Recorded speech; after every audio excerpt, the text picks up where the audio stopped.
Hello Casiopians and welcome to Digital Casio. Today we'll be looking at a Casio Edifice. This one is the EFD-100. So as you can see, this watch is a little beaten up, but it's a digital watch, it's Casio, it's an Edifice, and it's completely stainless steel. On eBay for $10 with free shipping, I couldn't say no. So in preparing for this video, I did some research online and I found absolutely nothing about this watch. The closest I can get is that it's a very early Edifice and that it's probably 2004 that it was released. It carries the 2470 module and can be found in the EFD-100, 101, 102, 103 and the WE10. So there's only two variations to this watch.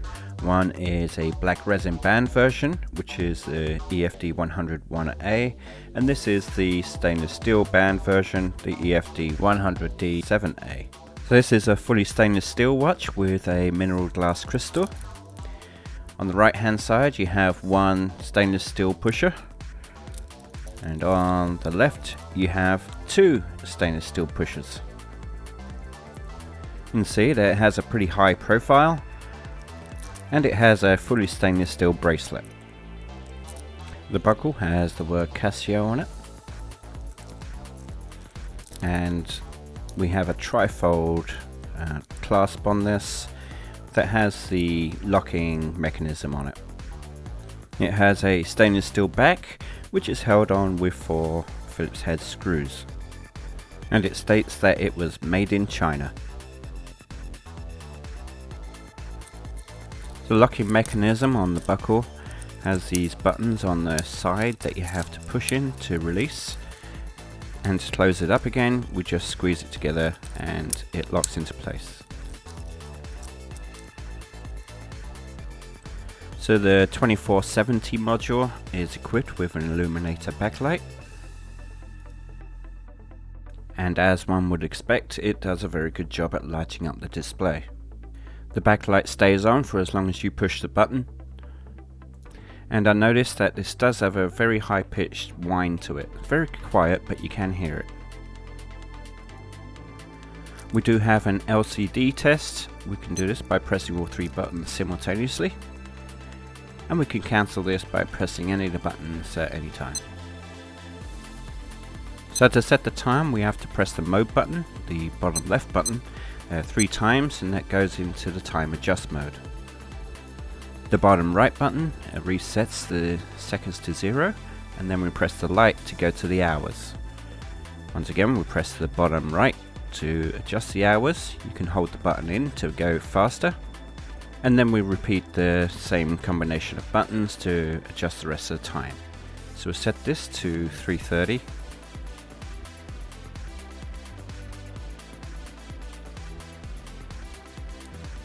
Next up is the month, and we'll change this to June, and then we'll set this to the 15th.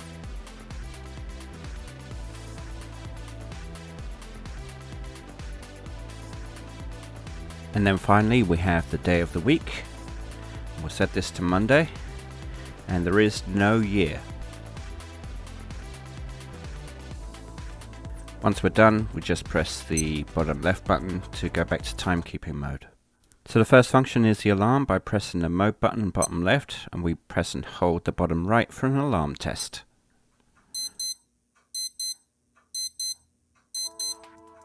And by pressing the bottom right we can change between alarm, the hourly signal, both or off. And to set the alarm we press the light button again, and same combination, we use the bottom right to change the hours and the minutes. So we'll set this alarm for 3:33, and then we press the light button or adjust to set that in place. Then we use the bottom left to go back to timekeeping mode, and we'll wait for the alarm.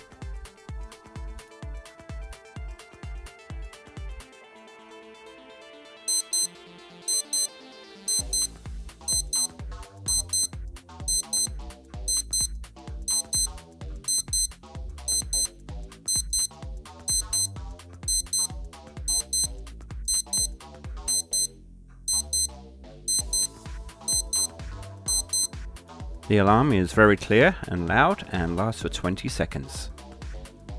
But you can cancel that alarm at any time by pressing any of the buttons. So now we'll move on to the stopwatch.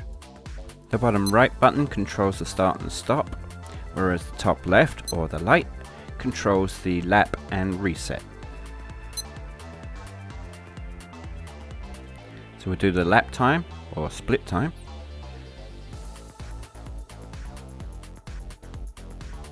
Then we press the button again to release the time. So in split mode or lap time, you can press the bottom right to see the two times. So we've got 20.27 and the split time is 27.87. And we press again to reset. We'll go back to timekeeping mode. So that completes the functions of the EFD-100, which unfortunately is not many. Considering it's an Edifice, I would have expected more. So let's check this out on my 7-inch wrist. So as you can see, the length and width of the case are pretty good size. The bracelet width is also a good size. It's not too thin, not too thick, and it's actually quite comfortable. It should be noted that the bracelet does not pull on my hairs. With the case being a big chunk of stainless steel, the watch is quite heavy, coming in at 129 grams, so it's not the most comfortable watch I've ever worn. So the EFD-100 gets a functionality score of 2, practicality 6, quality 9, rarity 2, and a collectability 2. This gives a total score of 4.2 out of 10. You know, I'm particularly fond of the Edifice brand, so I was curious to see what an all-digital Edifice was all about. I was rather disappointed in the choice of module for such an early model. If this was one of the models that helped launch the brand, then Casio are lucky that the brand took off. The case design is not the prettiest either. That said, the build quality is awesome, and the display is easy to read, but the weight is a little too heavy for me. The other models in the EFD range also had simplistic modules, which suggests that Casio were indeed focused on quality materials and simplicity. With the exception of the EFD-100, the EFD series doesn't appear to be very collectible, but prices can vary wildly. So with that said, if you want a well-built, fully stainless steel digital watch, then the EFD Edifice would be a great choice. But be patient and wait for a good deal. What do you think of this all-digital Edifice? Would you buy one? If you like this video, please give it a thumbs up and support the channel by subscribing.